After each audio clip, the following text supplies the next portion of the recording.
We'll be taking a look at the parent function for tangent. In order for us to graph the tangent function first, we'll come up with a table of values using what we know about tangent being the ratio of y to x. The y coordinate and the x coordinate of the values that we find on the unit circle. So for example, at 0 degrees, the xy coordinate is 1, 0. And let me go ahead and fill that out for the quadrantal angles. So 0, 1 at 90 degrees, -1, 0, and 0, -1. Now, tangent has nice xy ratios where on the unit circle do we have x and y being the same so that the tangent of that angle is equal to 1. Well, at pi over 4 and all of the reference angles with pi over 4, we have the xy coordinate points being exactly the same. Except for in the second quadrant, for example, we have x is negative, whereas y is positive. In the third quadrant, both are negative. And then finally in the fourth quadrant, we have that it's a positive x and then a negative y. So with that in mind, we're going to fill out the angle measures for theta using those values there.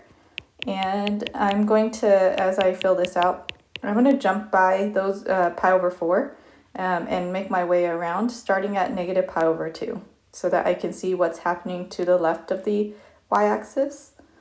And as I'm doing this, I'm just going to remind you guys that we're going to do this once, but eventually when you are thinking of tangent, you should have these key values memorized. So you're not coming up with the table of values each time. And I'll talk about the key points in a minute. So for tangent and cotangent, in order for us to graph two cycles, I will suggest that you have 6 key points as opposed to 10. And then other key features that we'll soon discuss, like the vertical asymptote. So what do I mean by the vertical asymptote? So at negative pi over 2, I see that I have a coordinate point of 0, -1. So if I do the ratio of y over x, I get undefined. And we had done this in a previous video. At negative pi over 4, if I put y over x, I get -1. At 0, if I put 0 over 1, 0 divided by 1 is 0. At pi over 4, the ratio is a positive over a positive of the same value, so 1. And then we continue on to get undefined at pi over 2, -1 at 3 pi over 4, 0 at pi, 1 at 5 pi over 4, and 3 pi over 4 we get undefined. So if we really think of tangent as a rational function where the bottom cannot be equal to 0, we see that at the values, the angle measures, negative pi over 2, pi over 2, and 3 pi over 2, we see we have a vertical asymptote occur because your function is not defined there and your graph cannot cross over that value. So I'm going to go ahead and first mark off my x-axis with those angle measures. So I'm jumping by pi over 4. So pi over 4 here, pi over 2, 3 pi over 4. So we can do this also by counting by 1 pi over 4, 2 pi over 4 is pi over 2, 3 pi over 4, 4 pi over 4 is pi, 5 pi over 4, 6 pi over 4 is 3 pi over 2, and then in the opposite direction, negative pi over 4, and I think we began with negative pi over 2.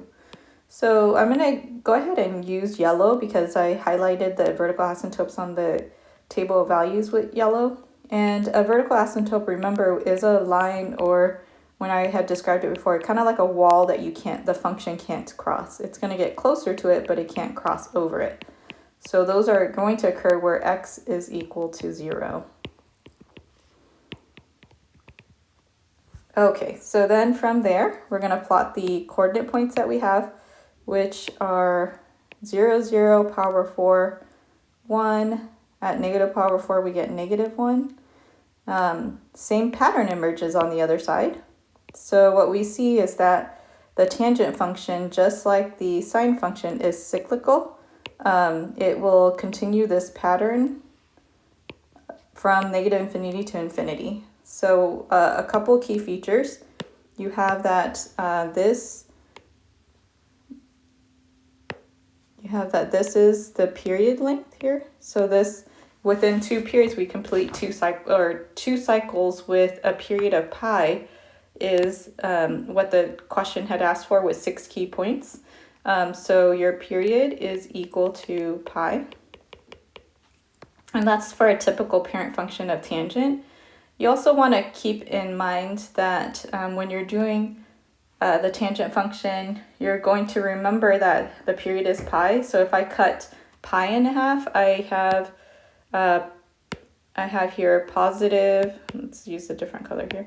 I have here positive pi over 2 and negative pi over 2. Together that makes pi. So we want to space it apart with the vertical asymptotes being at pi over 2 and negative pi over 2. Also, they might ask you to find vertical asymptotes, the equations for vertical asymptotes and for the domain. I'm going to begin with the domain here. So let me kind of make a box here. Okay, for the domain, we see that we can't say negative infinity to infinity because it's not defined at the vertical asymptotes. So what we do is we use set notation and we say x, it's all real numbers. So x bar to say all values of x except for what? What are the exceptions? So we say, well, x is anything except it cannot be equal to. And then if we take a look at the where the vertical asymptotes occur, we have pi over 2, 1 pi over 2, 3 pi over 2. If you had to take a guess as to what the next positive vertical asymptote would occur, you would say 5 pi over 2, then 7 pi over 2. And we notice that the 1, the 3, the 5, the 7 are what type of numbers? They're all odd numbers. So one way to define it is that we say x cannot be equal to pi over 2 times some constant value k. And we define that k to be odd. So k is any odd integer. An integer, it could be positive, negative, 1, 3, 5, 7, 9. Those are odd integers.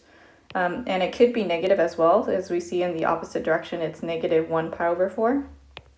And then for the range, we see that each one of the cycles have a function that's pointing from negative infinity to positive infinity.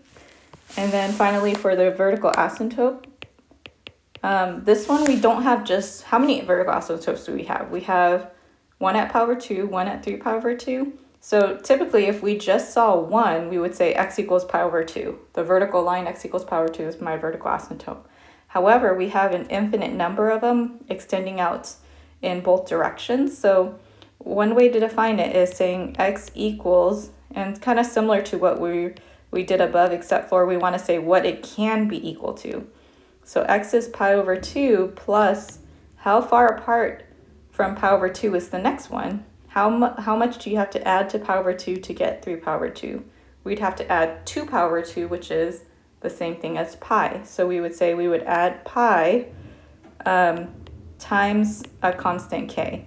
Okay, so if I want 3 pi over 2, I would add 1 pi. If I wanted 5 pi over 2, I'd add 2 pi. So the 1, the 2, the 3, where k is any integer. Okay, and that's as opposed to odd integers in the domain.